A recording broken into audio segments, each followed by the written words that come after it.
All right, so let's flip it to the Big Ten. We finally got a really good game in the Big Ten. Like, I feel like we haven't had one. Like, we've been arguing for, okay, Maryland, Michigan's a big game. It didn't really turn out to be one. Penn State at Michigan. Top 10 matchup. I don't know who either one of these teams are really.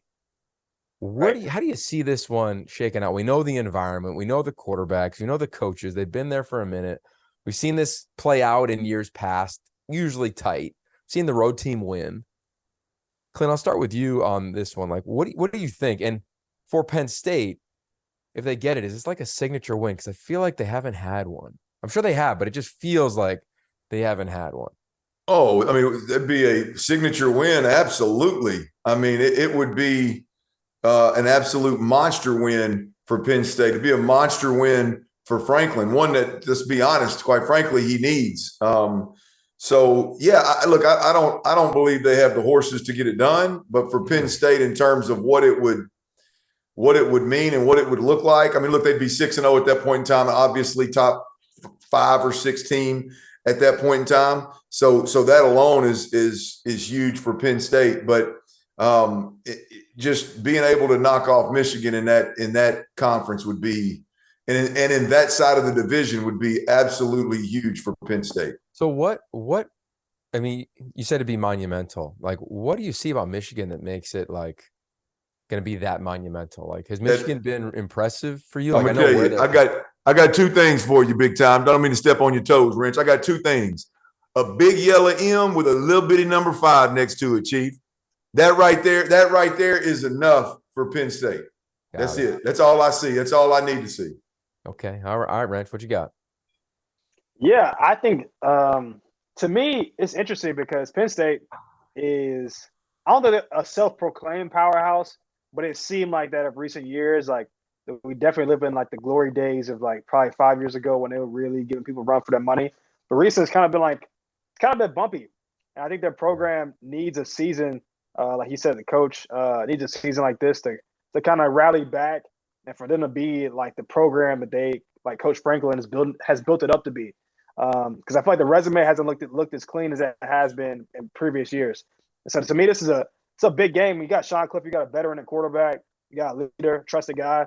So it would be a big win for his career to knock off Michigan. And then to me, Michigan, even though like they obviously always winning and they're always in the talk, to me, I don't know why, like they always take the back seats to Ohio State, even though they beat them last year.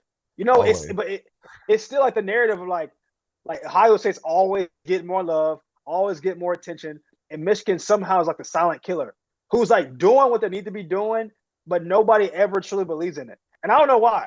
And so hopefully maybe this is a game where they can step up, rise up, and like go step a mud hole in Penn State, and we are looking at them as like, hey, look, y'all are for real. But even through all the games, like they blow people out, and people are like, I don't know about Michigan. Yeah. So it's gonna be a good one. Yogi has either one of these teams.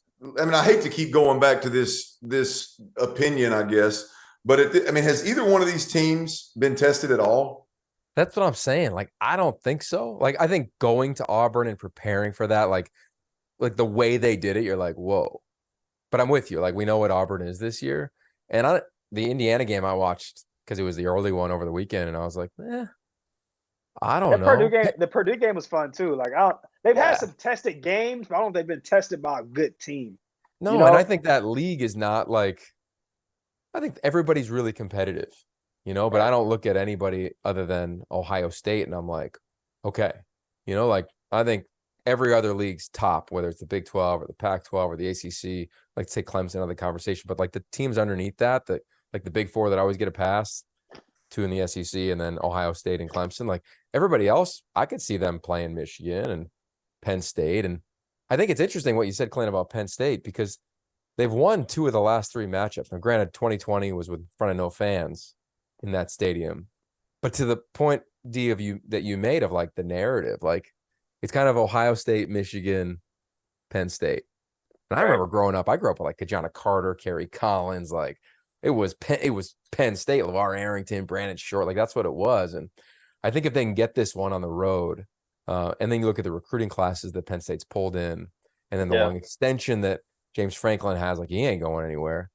Like, I think it's got a chance to be like a catalytic turn for the narrative on Penn State, because the reality is they won 2 of the last 3. Struggled last year.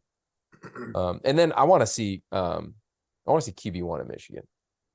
Like, I think he is gifted. I think JJ McCarthy can deal. I think he's going to be the guy we all talk about all offseason into next year.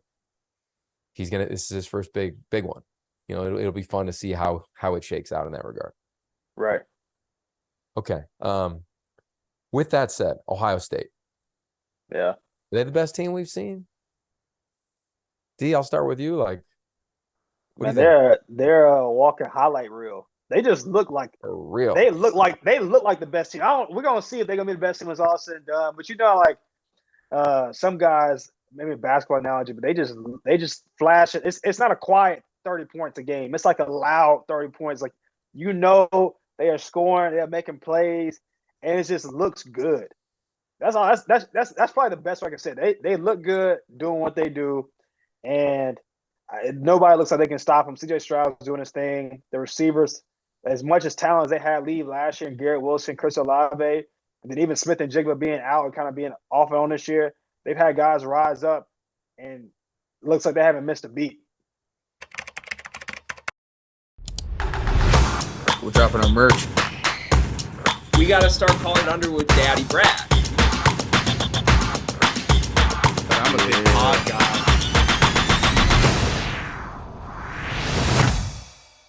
Breaking news. The Field of 68 has an online store, and it's your one-stop shop for the latest and greatest merch in college basketball and college football. You can find shirts to support your favorite team, make fun of your rival team, or boast Field of 68 catchphrases like Daddy Brad, Cussin' and Discussin', and the Star Heels. Go to www.fieldof68.shop today and enter promo code TOUCHDOWN for 20% off at checkout.